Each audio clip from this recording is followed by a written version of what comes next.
成日話冇動力去開始新嘅嘗試，其實你缺嘅唔係動力，而係一個方法，將動力變成習慣。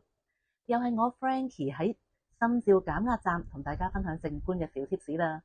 一時嘅衝動好快就會消失，但習慣同持久力先至係令我哋達成理想嘅關鍵啊！點樣可以開始新嘅習慣呢？去試下微行動啊，將好大嘅事拆細，變成容易做嘅小事。久而久之就可以推動你走向目標噶啦。舉個例子啊，例如想健身 keep fit 嘅，如果一開始要每日做1個鐘，好似好難堅持啊，不如由今日5分鐘做10個深蹲開始先，習慣咗啦，先至再加碼。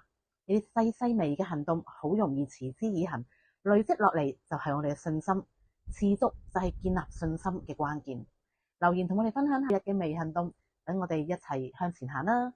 想知多啲點可以整合你嘅生活，提升表現同揾翻生活嘅平衡，記住 like 同 share 我哋，又或者去我哋嘅網站睇下啦。多謝支持。